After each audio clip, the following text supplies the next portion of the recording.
Sou Paulo Gomes, um dos diretores da TVC Canal 6 do Rio de Janeiro, da NET, dando sequência a mais uma programação nas nossas atividades. E quero dar boa noite aos telespectadores da nossa emissora e dizer o seguinte: estamos aqui com a senhora Maria Ribeiro Prestes, a meu lado, viúva de Luiz Carlos Prestes, o Cavaleiro da Esperança, o homem que comandou a coluna Prestes, um dos brasileiros mais ilustres da nossa República, e também com o professor da Academia Universitária de Sociologia e Filosofia, ligado à Teologia da Libertação também, um especialista nesse assunto, o professor Jandir Santi de Santa Catarina, e também a professora Sandra Cabral, uma das diretoras do Sindicato dos Professores da região dos Lagos, do estado do Rio de Janeiro. E assim, Maria, é um enorme prazer, uma alegria muito grande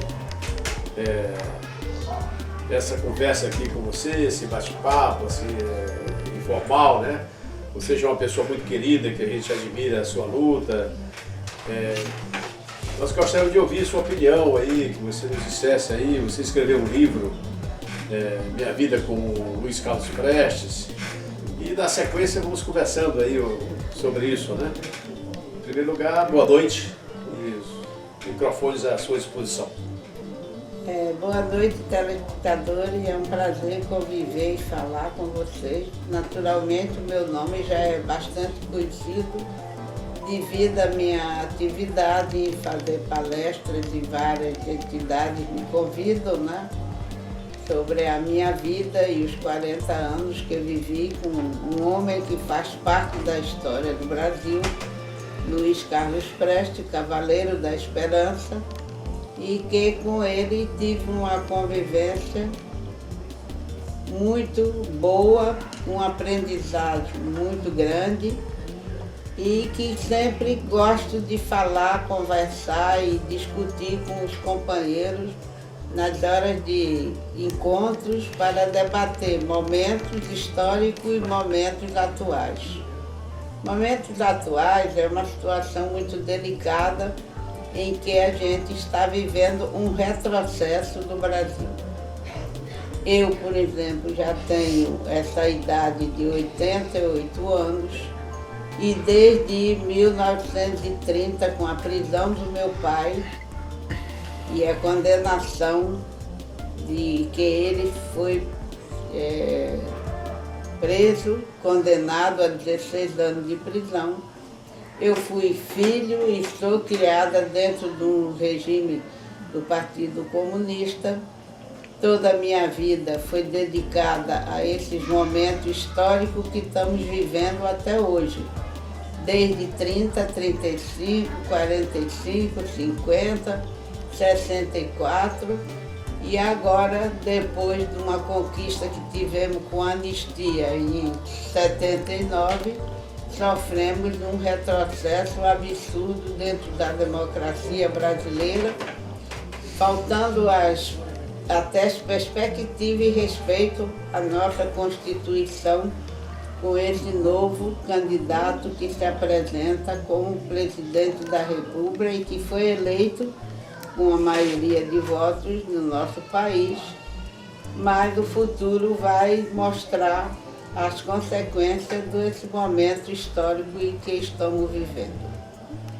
Eu vivi 10 anos na União Soviética, conheço bem o que é o socialismo e vivo no capitalismo, onde lutamos por uma sociedade mais justa, coerente, com a necessidade de melhoria e o bem-estar para o povo brasileiro, com educação, com saúde, com moradias, com reforma agrária. E hoje as mulheres tomam muito os lugares na defesa das suas opiniões e na defesa dos seus direitos, que eu acho que vivemos um momento em que precisa e devemos nos unir para resgatar as nossas reivindicações e enfrentar os dias difíceis que vão nos ter pela frente. Muito bem, Maria. Você realmente fez um breve relato interessante. Agora, professor Jandir Santini, por favor. Bem, em primeiro lugar, é uma honra estar aqui ao lado da Maria, né? Uma pessoa que a gente já conhece e que a gente logo lembra do Cavaleiro da Esperança, que eu ouvi falar dele desde criança, praticamente, vivendo no oeste catarinense, uma das rotas da coluna Prestes. A gente necessariamente soube dessa façanha e depois a gente teve assim a oportunidade de ler os textos dele, de acompanhar bastante a vida política do Carlos Prestes, né? E se sentia assim um certo discípulo, né? Apesar de tão pequeno e tal, mas então estar com a Maria de algum modo. Então, estar com a Maria é também estar com o Carlos, Luiz Carlos Prestes, e com tantos e tantos lutadores, né? Muitos dos quais já viajaram, já tinham lutado. O quadro que está aqui ao nosso fundo nos conta isso, né? Gente que foi morta pelas ditaduras e tal.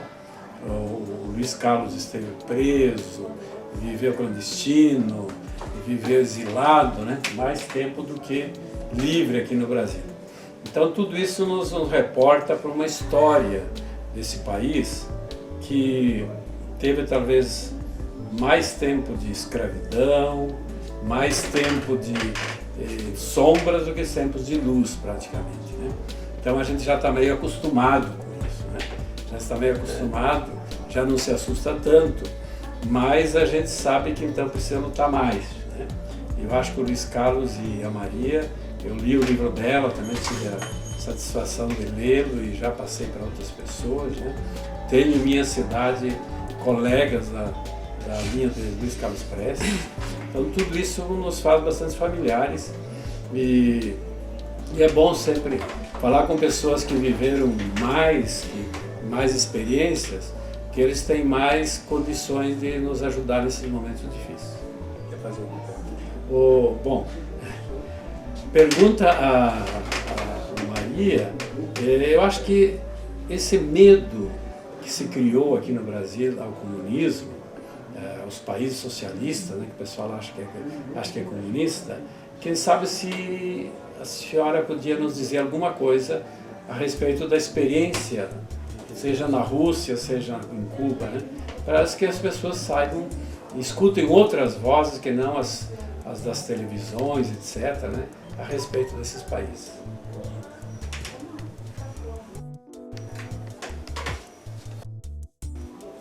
Bem, falar sobre o socialismo é um tema muito longo e não pode ser, eu vou fazer uma redução muito pequena porque é uma longa história.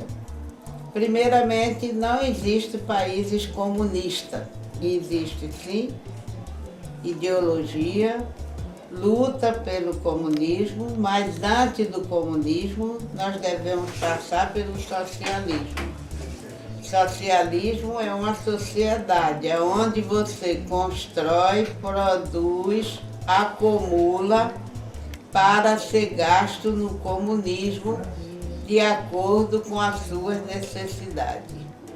Eu vivi 10 anos na antiga União Soviética, hoje a Rússia, onde os preços eram estabilizados. Desde Moscou até a Sibéria não havia aumento em qualquer produto ou artigo que você comprasse. As mulheres eram destaque naquela época, que eram os anos 70, quando lá cheguei.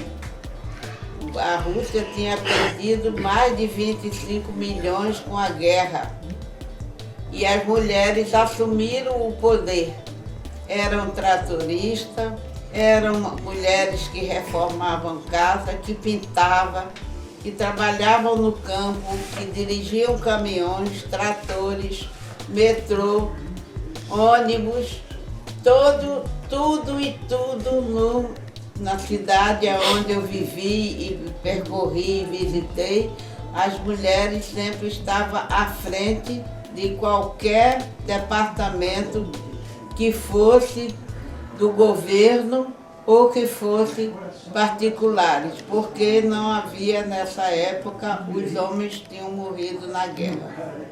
E eu fiquei muito admirada com a modernização que vi naquela época, com as mulheres tomando a atitude de trabalho, e quando terminava o trabalho, elas vestiam umas roupas como se fossem executivas aqui no Brasil, e iam para o teatro, para os restaurantes, ou então se divertir entre grupos, fazendo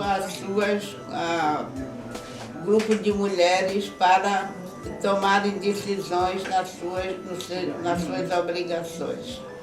A educação na Rússia era uma educação que com 6 anos a criança vai para a escola, com 14 anos já termina a escola e vai para um curso pré-oficializante, ou vai para a universidade. Já sabe, já tem emprego garantido. Vai trabalhar e ser um cidadão útil à sua sociedade, de acordo com a Constituição que o seu país tem. Eu nunca vi em Moscou, durante os anos que lá morei, criança na rua, criança pedindo esmola, crianças jogando bola na rua, porque eles tinham centros recreativos.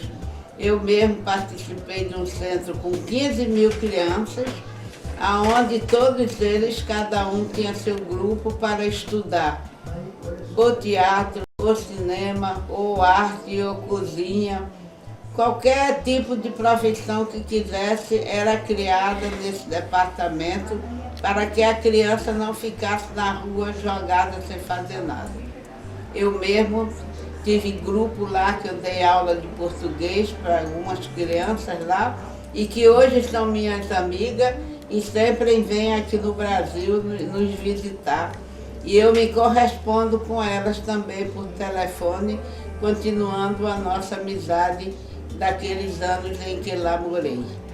De maneira que a minha experiência do socialismo é muito importante, porque você mora numa casa, paga 10% do salário que você recebe, uma casa com água, luz, telefone, todas as condições onde você pode morar com tranquilidade com a sua família, sem ter essa inflação em que realmente no capitalismo a gente sofre todos os meses. Eu acho que a sociedade socialista é um caminho que a gente deve lutar para conseguir um espaço de sobrevivência ou vivência no nosso país, com educação, saúde, moradia, reforma agrária, que é o principal para uma família viver tranquila. Essa é minha opinião sobre o socialismo, porque o comunismo no mundo não existe. Existe de ideologia, mas nem Cuba nem a Rússia nunca foram comunistas. Bom, muito bem, Maria. Maravilha. Você fez aí realmente um relato, um depoimento de altíssimo interesse para as pessoas, né? Quer dizer, sobre o que é a sua vivência, o período que você viveu em Moscou, na antiga União Soviética, né? Interessante. Eu gostaria agora de passar aí o microfone para a professora Sandra Cabral, por favor. Primeiro é um prazer também grande estar aqui com a Maria e aprender, né? Porque eu acho que uma das grandes propostas dos Irredentos é esse resgate da história, pegar essas histórias vivas e levar isso para o telespectador. A Maria, ela é uma história viva, um exemplo de vida, um exemplo de luta. O seu companheiro, Luiz Carlos Prestes, o Cavaleiro da Esperança, além de ter sido um grande dirigente comunista, né? Ter feito a Coluna Prestes, que foi a primeira resistência rodou o Brasil inteiro, até hoje Contra o mundo a fala, República Velha. né, contra a República Velha, até hoje o mundo fala da Coluna Prestes. Então, além de tudo isso, né, eu considero um trabalho prestado dos irredentos trazer Maria e Maria falar de uma questão tão delicada, até num momento como esse, né, que é o socialismo. E esse depoimento que ela deu é fantástico, né, maravilhoso. Eu cheguei a conhecer Prestes no retorno do exílio, né, e cheguei a ter palestras com o velho, mas a Maria também foi uma militante comunista. Além dela ela não só foi a esposa de Luiz Carlos Prestes, mas ela também tem uma história de vida, de militância no movimento estudantil, no Nordeste, e que eu acho que isso também é importante que a gente veja. Como mulher de Prestes, né, quer dizer, atrás de um grande homem sempre existe uma grande mulher. Então a Maria também deu uma contribuição fantástica, inclusive para a segurança do Prestes, que foi algo muito, muito interessante, que não deixou o Prestes ser preso por muito tempo, porque a Maria fazia essa segurança também para ele, nas perseguições que teve. Então eu queria um pouco saber da militância, da tua militância, né, além da vida com o velho Prestes, mas a tua militância também, você como mulher, como mãe de 9 filhos, e a dificuldade que é para se criar filho, sendo perseguido, tendo que ir para outro país, para outra língua. Isso tudo é algo muito grave, porque você sai do seu país, por mais estável, por mais tranquilo que você esteja, você está exilado numa outra cultura, né? Por mais que eles tenham te tratado muito bem, que eu tenho certeza que a União Soviética sempre tratou muito bem, mas você está fora do seu país, né? Então isso é também difícil para se criar filhos numa outra cultura. E eu também queria, sabendo que você também foi muito para Cuba, a tua opinião sobre a retirada dos mais médicos daqui do Brasil. Tá bom? Aí eu queria primeiro que você falasse um pouco da tua militância, você, Maria, militante do Partido Comunista. E depois, então, da outra questão.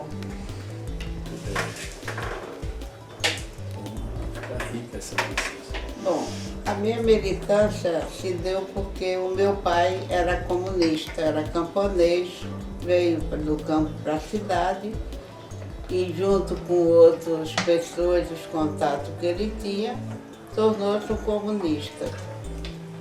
E eu sou fruto desse ambiente que em 1930 o meu pai já participava de movimentos. Em 1935 ele foi preso. Eu fui criada pela casa dos outros porque a minha mãe morreu, eu fiquei com 2 anos de idade e fui criada em casa de companheiros até a idade de 9 anos, quando meu pai, preso em Recife, no DOPS, foi deportado para o Rio de Janeiro, se jogou no mar e voltou a pé desde a Bahia até Recife para recolher eu e os meus irmãos para ficar junto com ele. Éramos 5, mas ele não pôde recolher os 5, ficamos só os 3. A nossa vida com meu pai, na clandestinidade, ficamos ajudando o partido em contato com as famílias dos presos políticos e os companheiros que se confraternizavam para prestar solidariedade um ao outro. Eu participava desses encontros, dessas reuniões, desses momentos, e fui me tornando uma jovem já militante na juventude. Ajudava o meu pai nas pichações de rua, na distribuição de volante, nas portas de fábrica, fazendo comício, no movimento estudantil, no movimento de mulheres de Recife. Fui presa no governo do Barbosa Lima Sobrinho, rasparam a minha cabeça. E daí, quando eu saí, tive um primeiro marido que foi preso e foi um delator. Eu me separei, E o partido me tirou, me levou para Bahia, da Bahia eu vim para o Rio, do Rio fui para São Paulo, aonde em São Paulo foi onde se deu o contato meu com o Preste, porque eu fui designada para ser segurança do Preste. E segurança do Preste era uma responsabilidade que eu sempre dizia para os companheiros que eu não sei se eu estava à altura daquela responsabilidade. E assim fiquei com o Preste durante 10 anos, sendo segurança dele. A polícia nunca descobriu, nem nunca nos localizou, porque nós tínhamos muita disciplina e muita vigilância em todo o trabalho que nós fazíamos. Não foi uma vida fácil, foi muito difícil, porque vivíamos às custas de ajuda de companheiros. Todas as despesas que a gente tinha que ser tudo contabilizado. Tínhamos muita vigilância nos lugares onde a gente morava. Nós não podíamos comprar jornais em banca de jornais perto, não podia comprar muito alimento porque chamava atenção. Tinha toda uma disciplina, uma série de problemas que a gente tinha que seguir para não deixar pista para ser perseguido ou presa pela polícia. Várias vezes tivemos de abandonar a casa, porque se você cismava que alguém estava observando a casa, não precisava estar pensando, você tinha que agir, tomar medida e sair imediatamente, só com a roupa do corpo e deixar tudo que você tinha. Várias vezes aconteceu isso. Agora, disciplina dentro de casa, o velho não podia chegar perto de uma janela, não podia chegar perto de uma porta para olhar para a rua, não podia falar alto nem escutar rádio alto. Ele tinha um quarto onde era o escritório, onde ele trabalhava, ficava, e a responsabilidade era minha na vigilância de qualquer coisa que eu suspeitasse. De maneira que foram 10 anos que eu convivi, e se o Preste teve uma vida longa e com segurança, ficou sobre a minha responsabilidade, e que quando ele saiu dessa clandestinidade, todo mundo se admirou, porque ele estava um homem correto, com muitos filhos, e só eu não apareci de imediato, fui aparecer depois, e a polícia nunca soube que eu era responsável pela vida do velho. Nunca tive empregada para cuidar dos meus filhos, sempre fiz o trabalho todo em casa. Tive 9 filhos, sempre cuidei, sempre lavei, cozinhei, passei, limpei casa, fazia compra, fazia tudo que tinha que fazer, independente de eu ser mulher do Preste ou não. Eu sempre fui uma mulher que gosta de trabalhar e gosto de fazer as coisas. Até hoje eu tenho essa disciplina de fazer as minhas coisas e as minhas necessariamente de acordo com aquilo como eu convivo e penso. A minha vida partidária foi muito grande, foi muito severa, né? Como eu já disse, participando de movimento em Recife, quando fui presa no governo Barbosa Lima Sobrinho. A minha irmã foi parar num convento presa, porque tiraram ela da delegacia. Eu era considerada agitadora e eles perseguiam muito a casa onde nós morávamos. Com a mudança em 45, quando teve a mudança da queda do movimento e a cassação do Preste, a gente teve que abandonar a casa e o meu pai também saiu de lá, foi para São Paulo, aonde morreu e foi enterrado com nome clandestino, porque não podia aparecer com o nome que ele usava também. Na Bahia o nome dele era Lima, mas o nome verdadeiro dele é João Rodrigues Sobral. Nascido em Recife, na cidade de Poções, e viveu também, lutou muito pelo partido, sempre defendeu também seus ideais, sempre defendeu a luta pela reforma agrária era um homem assim, muito corajoso também e não escolhia trabalho, trabalhava em tudo que aparecesse, mas trabalhava consciente e o lugar onde ele chegava. Ele procurava organizar as pessoas, a conversar, a discutir, e eu acho que isso me ajudou muito na formação para eu exercer e chegar até onde cheguei. Eu acho que foi muito importante a vida do meu pai. Eu acho que passei por casos de companheiros que assisti e vi as dificuldades que eles enfrentavam para sobreviver, e isso me deu força para que eu continuasse firme também e entrasse na luta e defendesse meus ideais até hoje como eu defendo.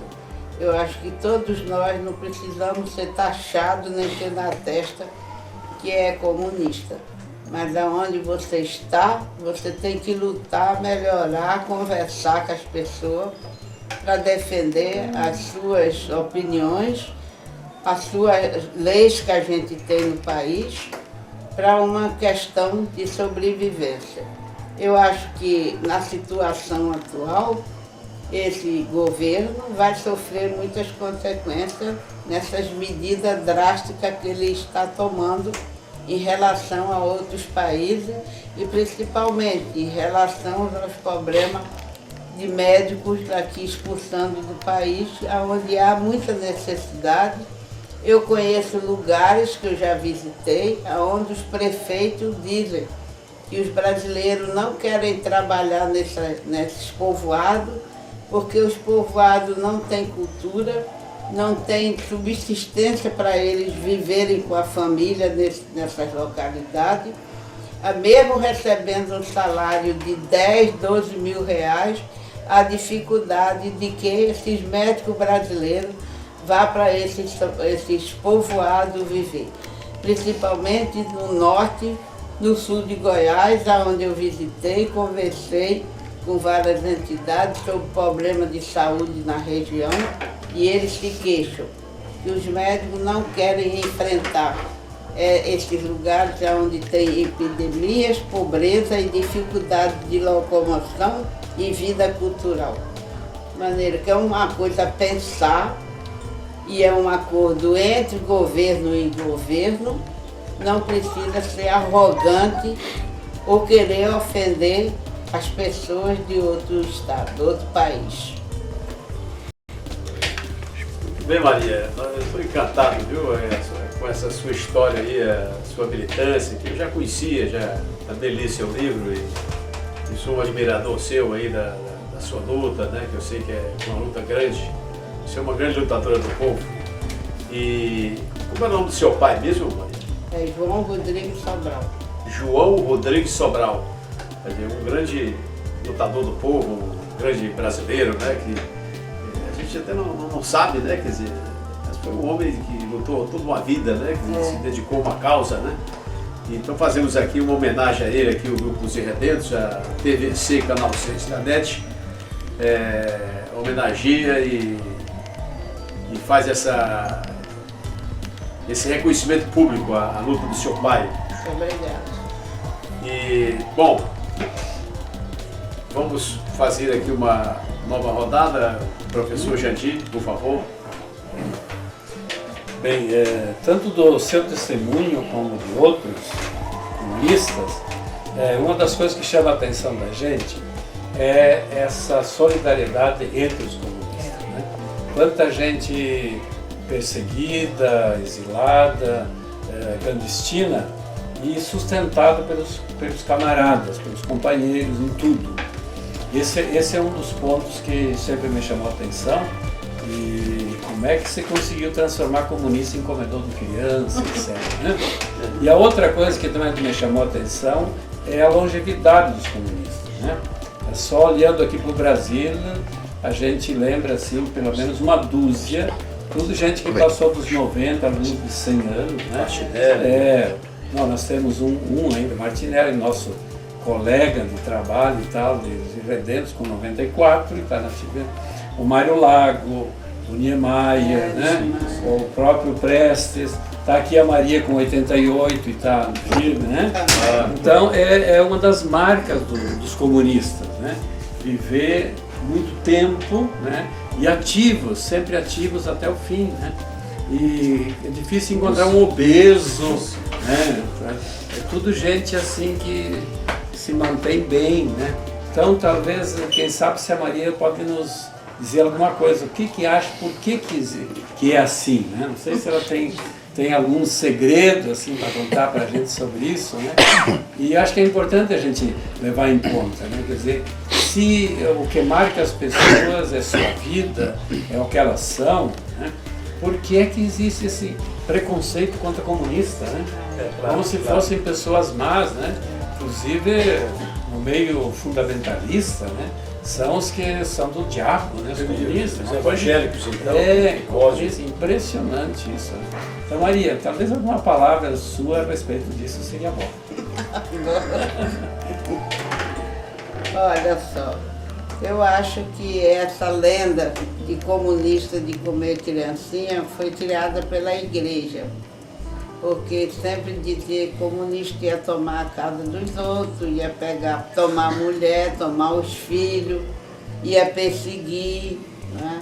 Então criou essa mania, essa versão de que comunista comia criancinha. E eu acho que é o contrário, né? Eu acho que comunista faz criancinha. No meu caso,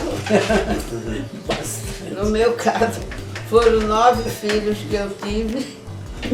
Eu acho que não é comer criancinha, é fazer criancinha. E todos estão vivos. Não, tem 2 que faleceram já. Mas estudaram na União Soviética. Nos 10 anos em que eu passei na Rússia, aprendi muito com o povo russo. E todos eles são cidadãos formados, trabalham como qualquer brasileiro, mas vou lhe dizer com sinceridade, ainda tem muita restrição ao nome Prestes. Quando se apresenta, uns acham maravilhoso conhecer essa personalidade, mas na área de emprego botam o pé atrás. Tem o preconceito de que é filho de comunista. Isso ainda existe. Agora, sobre a minha personalidade, sobre a minha convivência, minha resistência de chegar até onde cheguei, eu acho que para mim foi a vida do campo, junto com a minha avó. Vivi muitos anos trabalhando de enxada, colhendo feijão, batendo milho, comendo alimentos assim mais sadios. E outra questão, que eu sempre fui muito otimista, apesar de ter dificuldades na minha vida, subindo o morro e descendo as ladeiras, eu consegui vencer com pouco resistência nos momentos difíceis, mas alcancei os meus objetivos. Sou uma mulher que me considero feliz por ter esse passado, essa experiência de vida e por ter participado de uma história junto com um homem que hoje é um legendário do Brasil. Muito bem, Maria, muito bem. Professora Sandra Cabral. Seria só assim, 40 ou 50. Finalmente mesmo, né? Agradecer a Maria por ela ter vindo aqui, nos mostrar a sua história. E a gente percebe sempre que a história dos que lutam é história de perseguição, né? Mas também é a história de um grande aprendizado, né? A gente vê sempre que a gente sempre aprende. São pessoas que leem muito, são pessoas que sempre estão se informando, porque até para você transformar essa sociedade, você precisa estar bem informado, né? E o que mais dá assim, prazer de ver é que a Maria, aos 88 anos, ainda é muito bem informada, ainda está lutando, ainda está lendo, ainda está vendo coisas e percebendo, inclusive, isso que está acontecendo no Brasil com a saída dos médicos cubanos, né? Coisa que a gente lamenta profundamente, porque Cuba é um exemplo de saúde para o mundo. Cuba auxilia 65 países, médicos cubanos estão em 65 países do mundo e nenhum deles reclama, só o Brasil, né? Isso é que é lamentável. E não sei se o que você acha, Maria, depois eu queria saber a tua opinião, mas eu avalio que essa perseguição aos médicos cubanos é uma desculpa para cortar relações com Cuba. Eu acredito que o Brasil vai cortar relações com Cuba, assim como certeza. Vai tentar com a Venezuela, na medida que ele vai se alinhando cada vez mais com os Estados Unidos, países não aliados como a Bolívia, como a Venezuela, como a China, já teve problema com a China agora, ele vai se afastando. Mas eu queria que você falasse um pouquinho só da saúde de Cuba, o que você viu lá em Cuba, da saúde dos cubanos. Uma coisa que eu fui a Cuba, mas não como você, mas uma coisa que eu vi também é como Cuba cuida dos doentes mentais. O trabalho que Cuba tem com os doentes mentais, que é uma coisa linda. Aí eu queria que você falasse um pouquinho também. Eu conheci Cuba em 72, num período difícil, quando eu lá cheguei. O bloqueio mesmo. Ainda existia aquela pobreza, as pessoas pedindo roupa, sapato, objetivos que a gente, qualquer coisa que a gente tivesse, quando fosse embora, para deixar para eles. 3 anos depois eu voltei a Cuba e já não existia mais isso. As crianças estavam na escola, as pessoas estavam estudando, aqueles que não estudavam e não tinham profissão, o governo criou condições de, em cada quarteirão, criar uma escola dentro de uma garagem para dar emprego, profissão para essas pessoas que não conseguiram estudar e ter uma profissão. Eu não sei se você conhece, mas se você vai a Cuba e deve conhecer o Museu do Analfabeto. Eu visitei esse museu e ele conta a história de quando fizeram a Revolução, o governo decretou que todo aquele que soubesse ler tinha que ensinar aquele que não sabia. E naquela época não existia eletricidade ainda em toda a cidade, então eles levavam a vela para, junto com aquele analfabeto, ensinar as primeiras letras para alfabetizar as pessoas.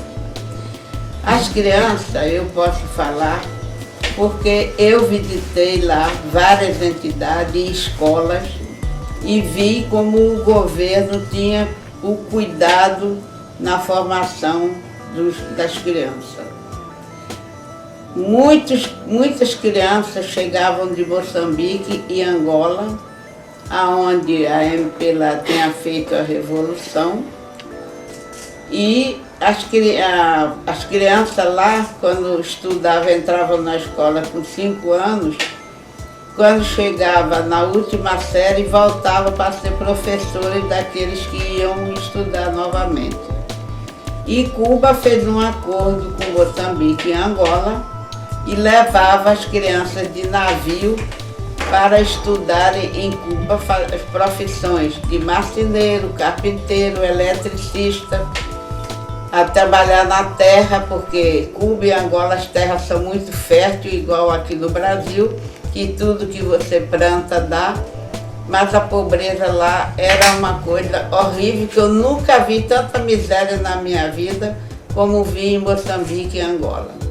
Gente dormindo e vivendo aquelas famílias debaixo de árvore, dormindo que nem bicho, tudo amontoado um em cima do outro. Sem nenhum asseio, não tinha água, não tinha um banheiro, eles não sabiam o que era isso e era uma miséria total. Eu passei 3 meses visitando as aldeias. Cuba cuidava dessa gente toda.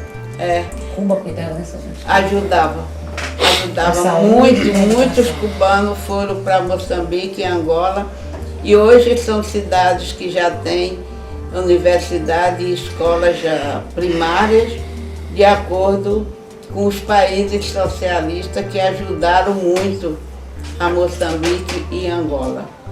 Então, eu conheço a educação de Cuba a criança vai para a escola, tem aquelas entidades que chamam os pioneiros, não é? Todo ano a criança tem.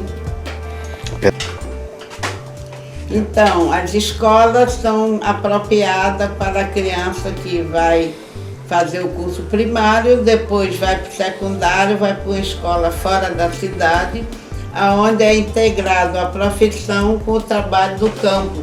Isso é muito importante porque a criança tem que lidar com a terra, aliás, não só a criança, todos nós, porque tudo que você come e que você usa vem da terra. Então tem que trabalhar junto com essa teoria. Você aprende uma profissão, mas ao mesmo tempo você trabalha com a terra. Tem a colheita, tem a plantação e tem os momentos em que você vê o desenvolvimento da planta que vai crescendo e você vai acompanhando até ela chegar a dar os seus frutos. Eu assisti isso, como visitei também criações de porcos com inseminação e vacas também. E na saúde, os hospitais em Cuba são 5 estrelas. É melhor, é um exemplo assim de tratamento de saúde. São os melhores médicos do mundo, são os cubanos.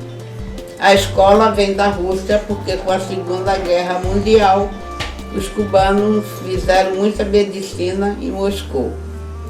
Mas os hospitais é um exemplo para o mundo, é 5 estrelas, não só do tratamento de saúde, como na saúde mental, onde as pessoas que têm problemas mentais ficam livres, num campo aberto, com toda a segurança que possa ter, com todas aquelas profissões em que eles queiram se habilitar ao esporte, à pintura, a fazer trabalhos de madeira. Artesanais, né? Artesanatos também.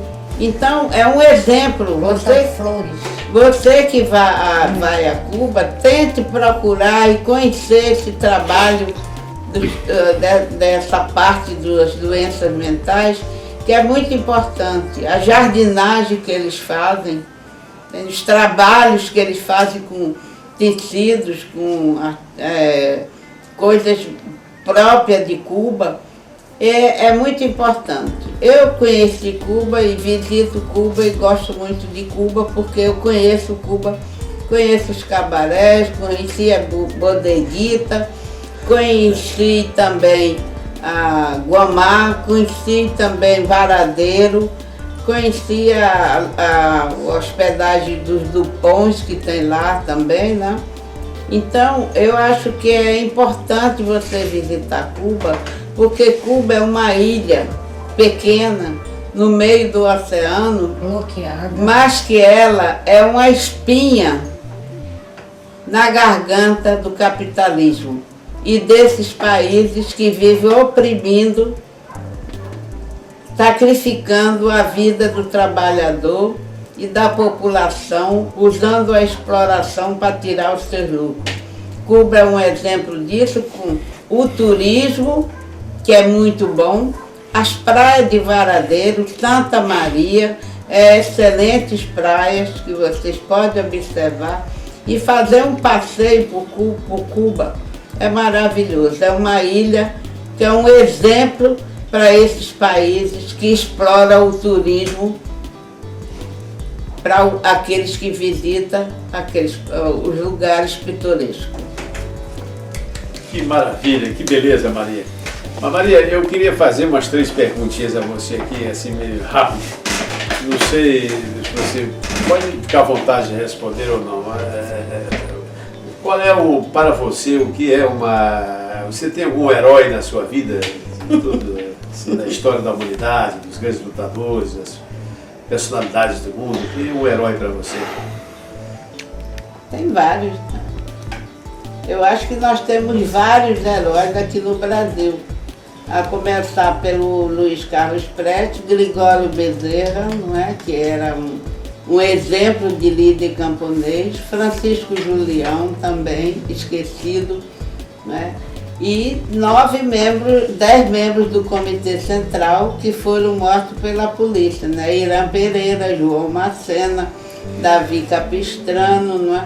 Nestor Veras, Walter Ribeiro, Câmara Ferreira, Marighella e Grabois também, e outros companheiros. Foram muitos companheiros que a gente não pode esquecer, e entre eles também tem as mulheres, né? Sim. Que se destacam na luta, como a Olga Benário, que foi deportada, Elisa Branco, lá em São Paulo, que fez uma faixa contra os soldados para não ir ao Vietnã, recebeu o prêmio Stalin. Tem a Ruth Egert, que era jornalista. Temos Zélia Magalhães, que foi morta pela polícia aqui na Cinelândia. Temos Angelina Alves, do Porto Alegre, também numa manifestação de rua. Temos também Júlia Santiago, Adazida Cavalcante, Josefa Feitosa, em Recife. E temos Conceição, Maria da Conceição, na Paraíba, que foi morta na porta de casa pela polícia. De maneira que nós temos nossos heróis, nós temos no nosso Brasil escritores intelectuais que sempre se destacaram na luta, são patriotas, nacionalistas, que sempre valorizaram o nosso país.